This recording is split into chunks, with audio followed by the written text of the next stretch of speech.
This is a ManeHustle Media podcast.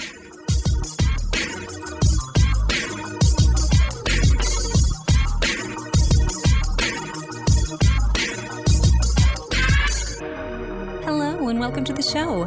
My name is Jackie O and you're listening to Militantly Mixed. Yo, this is Rashani from the Single Simulcast. And when I'm not making you laugh or making up parody songs, I'm kicking back, listening to Militantly Mixed.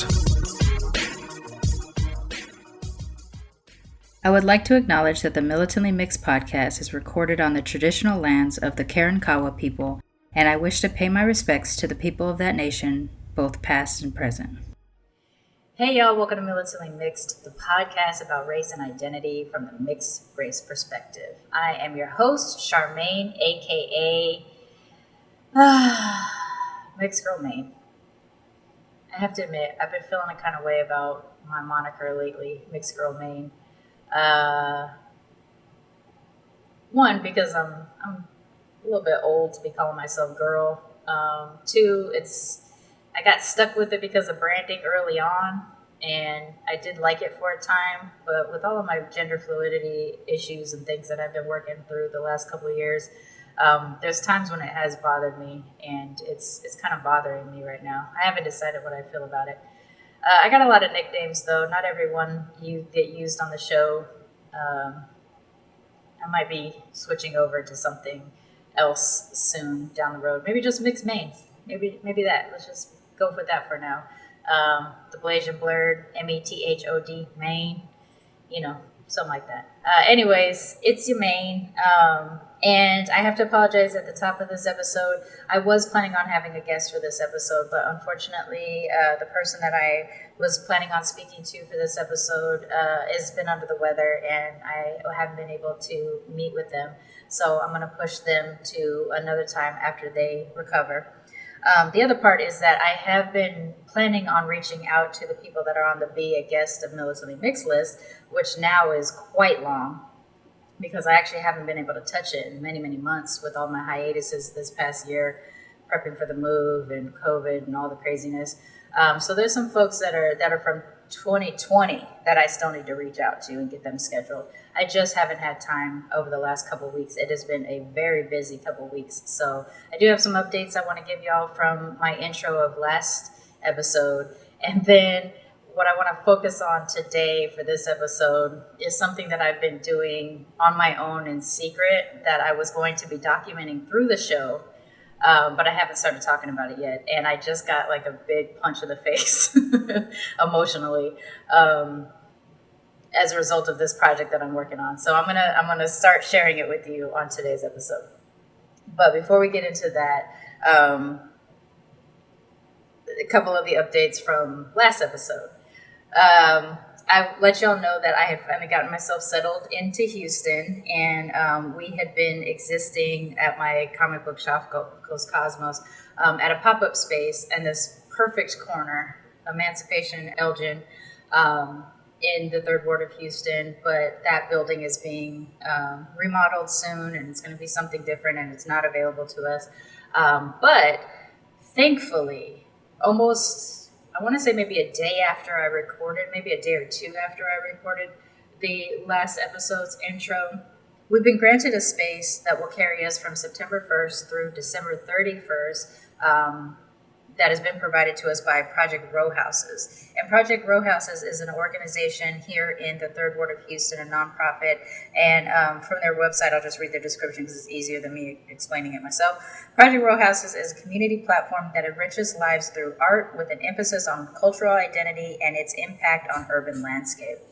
And they actually own quite a few properties here in the 3rd Ward that either have historical significance to the community itself, this neighborhood that I am living in, or they have created something around that space that enriches culture in this area through art or design or some other element that has to do with the culture of this area. They are actually sort of the parent organization of the Emancipation Economic Development Council, which provided us the space that we had previously for our for our pop-up for Gulf Coast. Anyways, these two organizations are super tied together, and their goal is basically to populate this area with either businesses or art installations or cultural events that cater to this community itself, and not necessarily the gentrifiers that are coming in because, gentrification, white supremacy, all that stuff. But anyways, we are super grateful to Project Row Houses for providing us this space. And first of all, this space, since I moved here to Houston, I have seen this place and thought it was the cutest thing ever, and said I would like to live in that space, or I wondered who was occupying it. I knew that it was owned by Project Row Houses, but I never imagined we were going to be offered this space.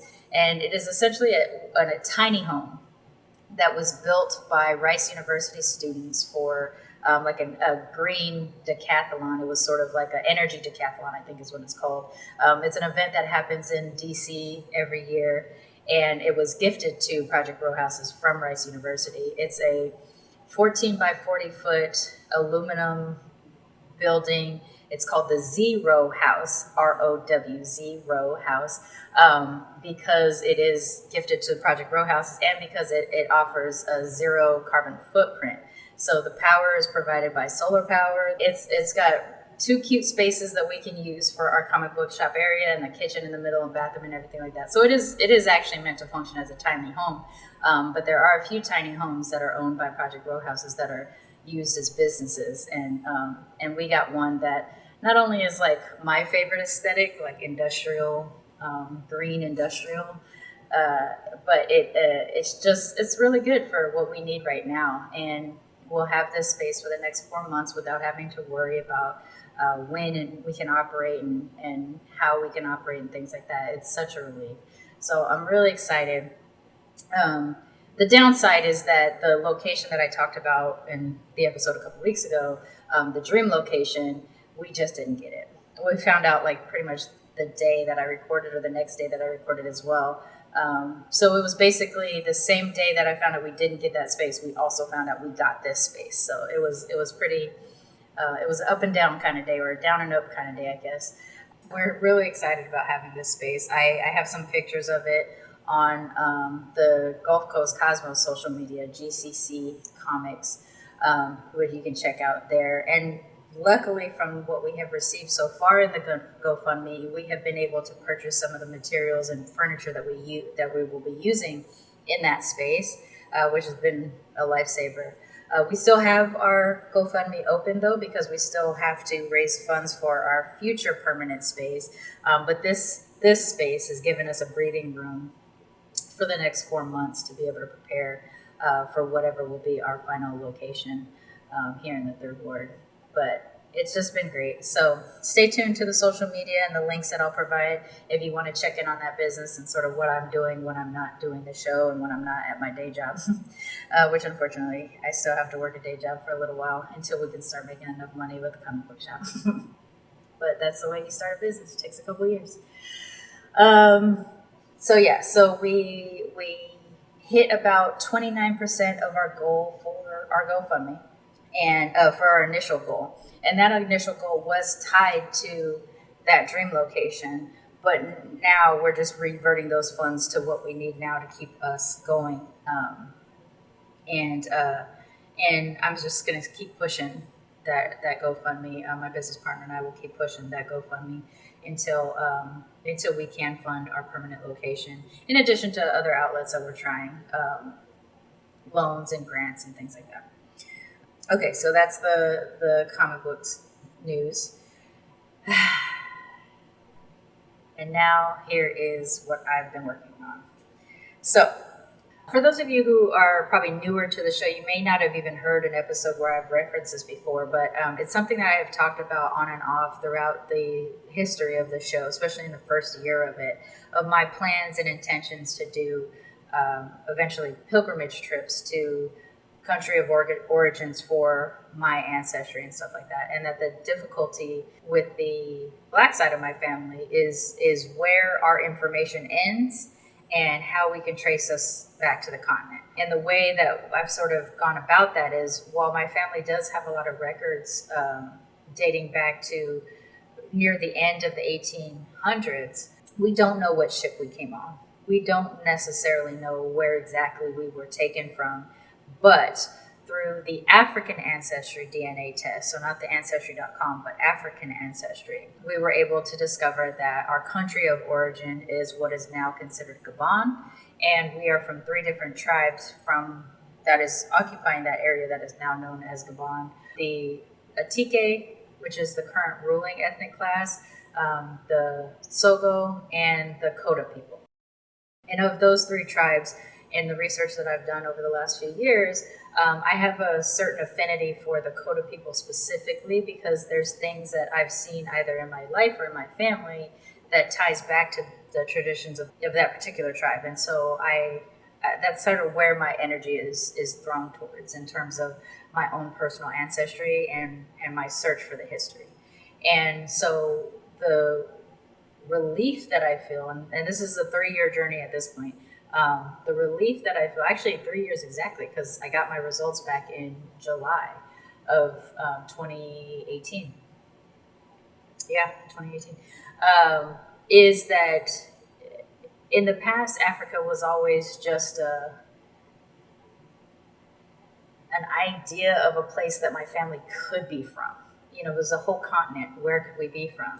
A lot of people tend to just kind of defer to Nigeria because of that's where the gates were, and people have a particular affinity for it. And so naturally that was part of what was eventually going to be my pilgrimage trip. But I've always really wanted to try to find out where we come from. And with the efforts of other family members, that's how we were able to get it down to those 3 tribes in Gabon, which is an amazing thing to have. And it was unexpectedly emotional when I found out because not that it was going to have an impact on my identity. It's not like all of a sudden I was going to start referring to myself as Gabonese or anything like that. But it was going to give me something to research. It was a culture to look into and understand, or several cultures to look into and understand and get to know a little bit. But more than anything, it gave me a bridge back to the continent that my family, my ancestors were stolen from. And being able to know that when I am actually able to do my pilgrimage trip, that I can go to an actual country and possibly go to an actual village that my ancestors came from, or that possibly I may still have blood relatives that are, separate from me from, between 100, 150, possibly 200 or more years, right? And so that has sparked the last few years of me doing research about the Koda tribe in particular, trying to see how to get access to the language because there are less than 50,000 Koda speakers or Ikota speakers left on the planet to this day. There are programs. There is a program in Indiana, but I have no plans on moving to Indiana, so I don't know that I will necessarily ever have access to this language that is, a bit on the rare side in terms of being able to find language things. There's a few things on YouTube and the internet and stuff like that, but not enough to get a meaningful knowledge. But I have been able to do some research about the tribe itself, and like I said, there's some things about it that draws me in terms of my affinity towards it. One is that they are pygmies, that they are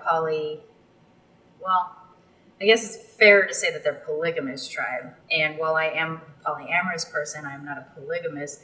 A polygamist is one male and multiple wives, where the wives themselves cannot have relationships, romantic or sexual, outside of that one husband, but that the husband can have multiple wives. That's polygamy. Polyandry is when it's one wife and multiple husbands. I am polyamorous, meaning that I am open to having romantic relationships with multiple people. And in my partnership with my husband, who I refer to as my primary partner and or my nesting partner, we both have had relationships either shared or separate with other people over the course of our relationship, and are continue to be open to that. Although right now I'm not pursuing any other relationships besides the one that I'm nested in.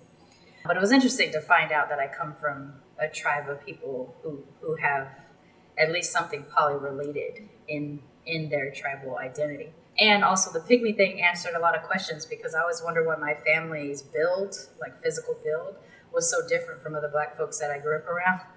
And in doing the research that I've done, I can actually see the body structure of my family connected to the pygmy tribes of Central Africa, which is where my ancestry originates. And like, there's so many things that make sense. There's also facial structure things that make sense with relatives of mine, and some of the pictures of Koda people that I've seen during my research. So it's been a whole journey, and this is something I've been going through over the last 3 years. The only country of origin that I've ever visited of my ethnic origin is England. My grandmother on my dad's side is British, and so I've been to England. I haven't been to Wales, which is her makeup. She's half Welsh and half English.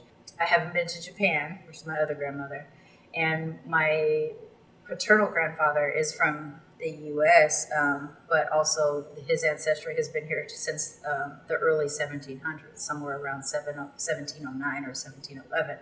So divorcing them from where their ethnic origin comes from, it's more about them being Appalachian folks, which I have driven through Appalachia, but I've never stopped and experienced Appalachian culture, and it's not high on my priority of interest, although I've learned a little bit about it too as part of this journey, and ultimately something that I'll be documenting through the show or through some sort of video documentary as well. So Japan obviously is on my list. England, I have been to London and a few other smaller countryside towns, and I do have an affinity for that country, partially because I was partially raised by a British grandmother. My sense of humor is very dry and British style sometimes, and but it's the only place I have been. So my next stop, my next goal is to get to Gabon and to get to Japan. So some of you may have heard about this before, but there is a concept called the sixth region, and basically stating that there have always been 5 regions of Africa: Northern Africa, Western Africa, Central Africa, Eastern Africa, and Southern Africa. And that the 6th region is those of us that come from the diaspora, either through the transatlantic slave trade, or choosing to leave generations ago and are now generationally established in other countries. But we are considered the 6th region. And what this organization has done, this organization that has now reclassified that to be the 6th regions of the African Union, and the diaspora has been offered opportunities either through the year of return to get citizenship in an African country, whether or not your ethnicity necessarily ties to that, because they understand that some of us will never be able to figure out where our ethnicity is from, or through this African Union passport that we can get as members of the 6th region. So I have been going through the process of trying to make myself eligible to apply to it. And there is a segment that explains what people of mixed heritage go through to get their application. There's different degrees. Like if you're of a direct country of African heritage, but you live in another country, here's how you go about it. If you're 2nd or 3rd generation, here's how you go about it. So they have several different instruction guides, and there is one for people of mixed African heritage in the diaspora. And the thing is, there is like an establishing your Black ancestry, regardless of whether or not you can figure out what country from Africa you were from. And in doing that, you do that through your own birth certificate and your parent or your grandparent. And so long as there is Black or African American or something like that listed somewhere, that is a way of establishing your connection to the diaspora. That is still a complicated step for some of us. Some of us may not know our parent of Black heritage. Some of us may not. It may be a couple generations back, and you might be establishing that a grandparent was your last relative of African heritage. So it is a bit of a challenge, and I've been having some hoops to go through because my father is dead now, and he was also born on a German Air Force base. So it's been really hard to get his birth certificate. and birth certificate is required. I have my birth certificate, which does list me as the child of a person of Black heritage. I have that listed on my birth certificate, but I still need mine and my father's. Unfortunately, I have really struggled trying to figure out how to obtain a birth certificate for a parent that is deceased that was born on an American military base. So I'm still going through that process. I thought I might try to circumvent that and see if it might be possible, although it may not be, in getting my father's death certificate. My father died after we had no longer been in contact, and I'm not really in contact with other members of his immediate family. His wife at the time that he died, and his other children and things. So it's a bit complicated. But as his child, I was able to request his death certificate from the city that he died in. And after several weeks, I finally received it yesterday. And I should have put my camera on as part of this thing that I'm documenting for this, but I was just excited that it arrived. And I wasn't sure if the death certificate would name their ethnicity. So it was a shot in the dark, It was there was cost involved and things like that, but this is part of my journey towards achieving my 6th region passport and getting one step closer to being able to visit and or possibly achieve citizenship in Gabon, dual citizenship, or something like that. So I get his death certificate yesterday, and I open it up and I check the things. So I will share a picture on the Instagram of part of this, although I'm going to block out a lot of information because while I have mentioned before that my maiden last name, my born last name was Franklin, I don't name my father or my brother or other family members because they're not a part of the show. And especially in the case of my father, who's no longer alive, trying to keep some of my personal information as personal as I can. But I will put up the section that shows what his race is. And I am surprised and I have no words for this. My dad died white. My Black father died white on paper. I have received his death certificate. It says the date of his birth, the date of his death, the time of his death, the country that he was born in. It blacks out his social security number. It does say that he was a part of military service. It has all this information that is my father. It names his parents and everything as well, but it doesn't name his parents' ethnicities. But for his ethnicity, the word white is there.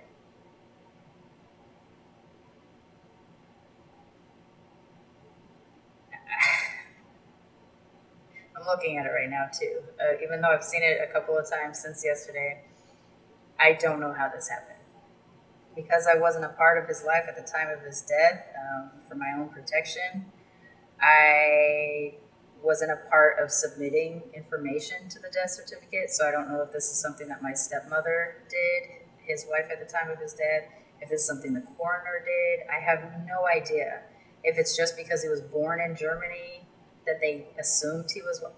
I'm assuming if it was the coroner, they saw his body.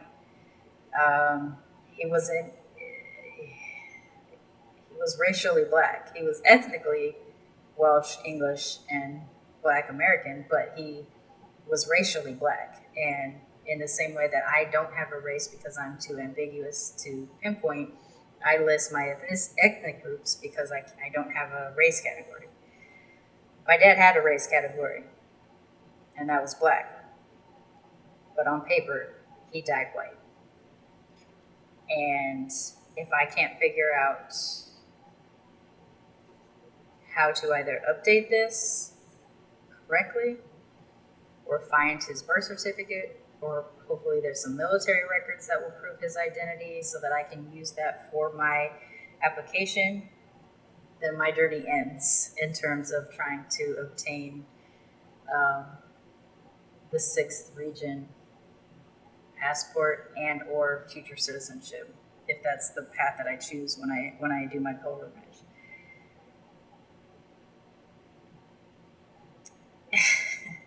If you've heard my show before, you have heard I have a difficult relationship with my father. He was very abusive. I finally had permission by the judge when I was 17 and a half to refuse to see him if I wanted to. But they, for whatever reason, needed me to wait until I was 17 and a half. And so when that happened, I had the last conversation I ever had with my father before he died to tell him, the judge told me this was legal for me to do now, for my own safety and my mental health. I never want to see you again. That's what I need to do. There was a threat involved on his part when I said that. I was never going to see him again. I was never going to visit again. And I was requesting that he never tried to contact me again. And which just basically, like, my decision was already made, but it was just one more way of saying, this is exactly why I'm no longer seeing you. And then he died when I was 21. And there's been a few things that have happened in my adult life since he has passed that is related to my father that has made life a little bit difficult for me. And this feels like one more thing. It feels like if there is a way for my abusive father to continue to thwart happiness or joy in my life as an adult since he died, this is another one of those things that has happened. And he's been gone for more than 20 years now, right? I'm 43, so he's been gone for 22 years. And there's still things that happen either through other family members or other complications, health things and stuff like that because of my father. And this one was one I wasn't expecting. I knew the birth certificate thing was going to be difficult, but I didn't realize that the death certificate would have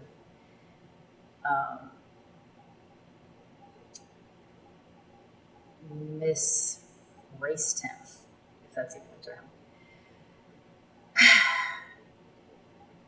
So I have a new chapter, I guess, to start in this journey, and that is doing something I would have never thought I was going to ever do. Try to give my father back his racial category in his death. For purely selfish reasons, of course, I want to be able to participate in this sixth region process. And he's no longer here. But somebody made a decision on his behalf for the paperwork, his death certificate. One, just doesn't make sense, and two, it's just inaccurate. It's just inaccurate. And while I think I am the only of his children that want to go through this process, not speaking with the two from his other family, and just kind of knowing that my own brother wouldn't have this interest based off of past conversations, unless he's changed his position. If I go through this process to try to change this, I'm really just doing it for my own desire to go down this path to reconnect parts of my ancestry to my current family. I do think that if I'm able to establish this, it might be easier for some of my other family members, but not necessarily my siblings. So this is my update. I thought that I was going to be starting this sort of series thing that, maybe once a month or every couple of months I'd be able to update y'all on where I was in the process of this journey. And I was hoping that this was going to be a fairly joyful process, and that the biggest thing that was going to be difficult was the wait and the money when it came time to make my pilgrimage.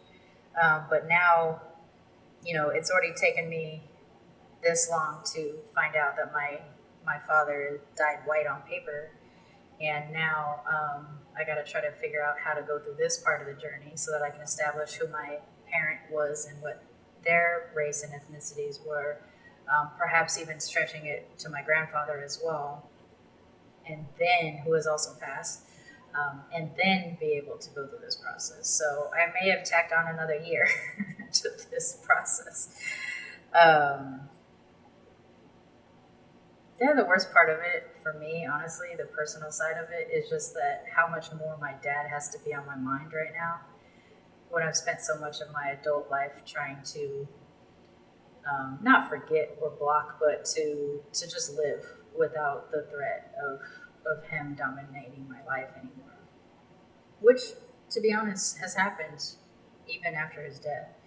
Um, it's a scary thing to have to bring him up again. And for a period of time will be constant as I'm trying this process. Because I am serious about this process. I actively want to do this.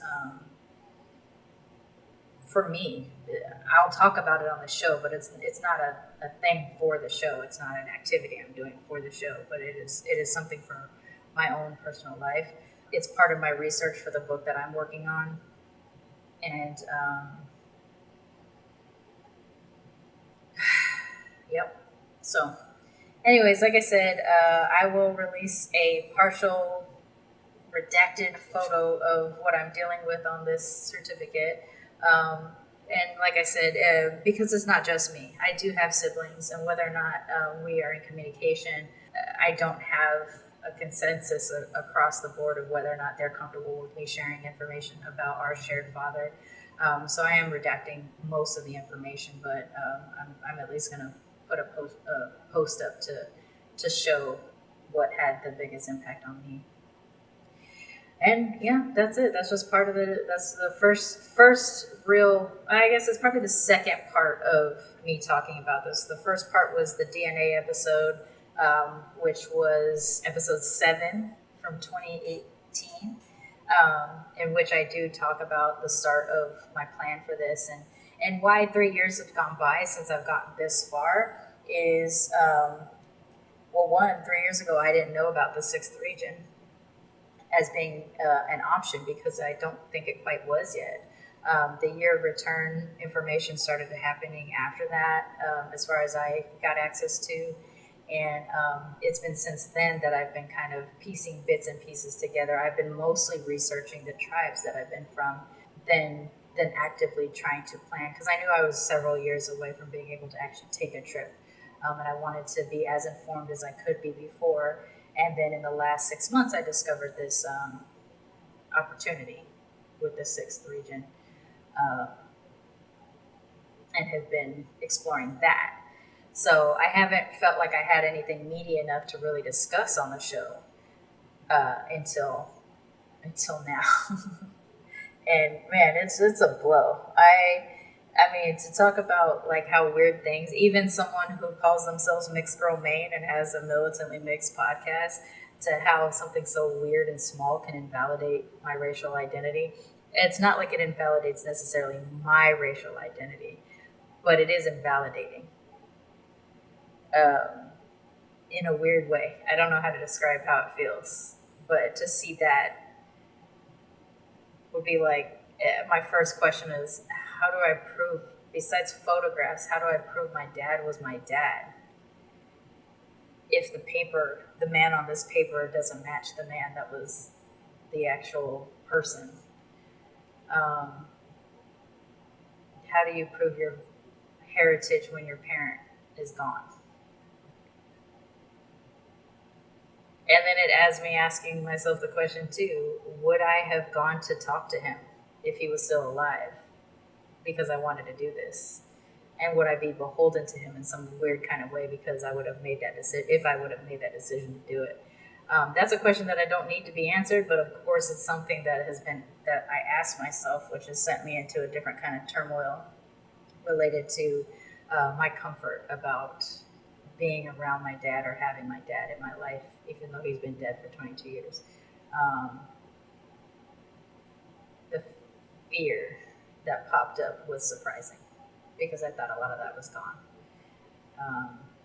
from therapy and all that other kind of stuff. But it's weird, the things that trigger the fear and bring it rushing right back. And in a very strange way, this did.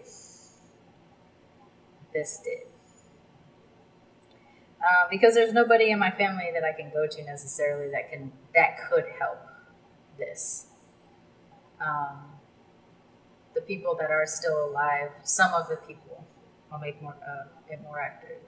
Some of the people that are still alive that I could go to ask questions, to find what I was going to, what I would need, had bullied me through my decision to not talk to my father and to not visit him when he died. Not in person, but over the phone and through the mail, because that's how old we are. And if I were to go to them now for something like this, one, I'm not sure that they would help. And two, it would be a weird victory for them, given that I didn't need my father on his deathbed. But sadly, I need my father now to do this thing that I want to do. So that's it. That's my update. It's kind of a downer, sorry, but it's where I'm at in this process. For other people that are considering doing something like this, either some sort of ancestral tour or digging into your past, I'd like to hear from you. I would like to maybe pool resources as we support each other through something like this as well. Because I do have people that I can turn to for my support group when this made me upset and things like that, but I don't have anybody who is going through this process to talk to that has had these levels of difficulties, and or to understand how meaningful it is to some folks outside of myself to do something like this. So if you are in this process, and it doesn't necessarily have to be the 6th region or the African Union passport or citizenship or anything like that, year return. It could be from any origin, ethnic and cultural origin that you have. If you have the desire to dig back into those places that you feel removed from, holla at Jermaine. Let's talk about it either together in private or on the show. So that we can figure out how we get through this journey for ourselves, but possibly together. It might be easier.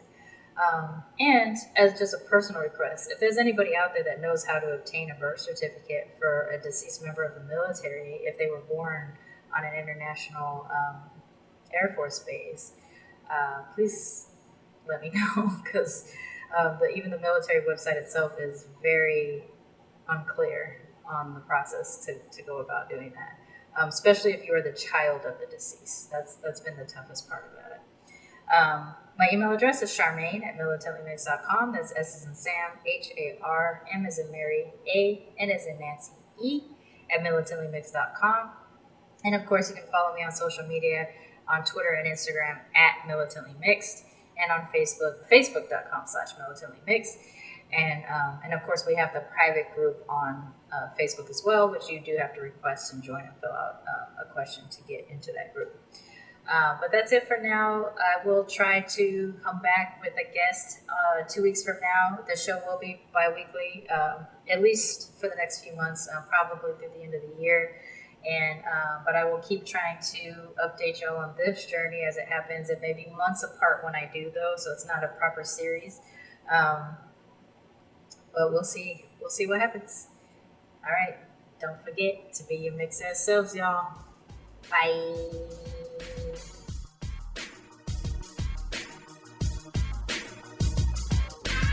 Militantly Mixed is a ManeHustle media podcast, produced and hosted by me, Charmaine Fury.